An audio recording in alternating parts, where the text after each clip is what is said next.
U Humu na Sutli, načelnik Zvonko Jutriša potpisao je ugovor sa izvođačem radova MB Transgradnja d.o.o. za izvođenje radova na rekonstrukciji nerazvrstane ceste duljine 5,5 km na protezu od D207 Lupinjak, Klenovec Humski, Taborsko, D206 Hum na Sutli, te ugovor za provedbu stručnog nadzora nad rekonstrukcijom predmetne dionice s projektnim uredom Hršak i Hršak d.o.o.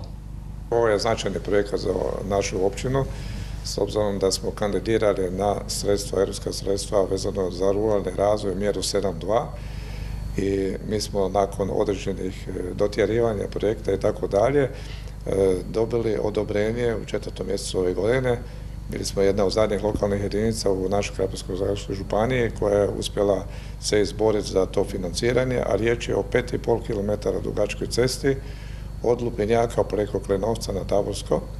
Znači, to je jedna cesta koja je paralelna cesti D207 i D206 na neki način, izuzetnog je značaja, može poslužiti u svakom trenutku da bude ta koja će zamijeniti, ne može da se desi na bilo kojoj od ovih dvije države nekakav problem. Cesta će biti financirana europskim novcima, projekat je težak bruto preko 9 milijuna kuna, što je za našu općinu vrlo značajna financijska komponenta, a naše sudjelovanje u tom projektu je cirka 1.600.000 kuna. To podrazumijeva normalno kompletan trošak od projektiranja parcelacijskih elaborata, geodezije do sada izvođenja radova. Načelnik je također napomenuo da se na temelju provedenog postupka javne nabave pristupilo potpisivanju ugovora sa ponuditeljem koji je ponudio ekonomski najpovoljniju ponudu.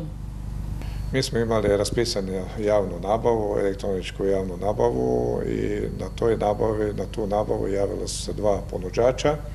To je bio Kolas, znači Varaždinske ceste, i MB Transgradnja.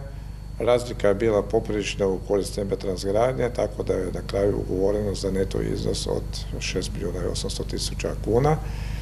Jasno, neka cifra od 9 milijuna to podrazumijeva bruto, a Kolos je bio dosta skuplji u odnosu na MB Transgradnju. Nakon proteka vremena i žalbenih rokova, moguće i sve ostalo, evo, na kraju danas smo došli do faze da možemo potpisati ugovor. Vrijeme izvođenja radova bit će 20, maksimalno 24 mjeseca, no ja se nadam, bez obzira na dužinu ceste, konfiguraciju terena i sve ostalo, da će biti cesta kvalitetno izrađena i da ćemo moći poštivati rok. Nadzirat će radove firma Hršak & Hršak. Također na javnoj nabavi uspjeli su dobiti taj posao, što je nama i posebno drago jer je i projekat bio izvođen od te iste firme, pa će biti onda i lakše kontrola i nadzor i svega ostaloga da izvođenje radova bude što kvalitetnije.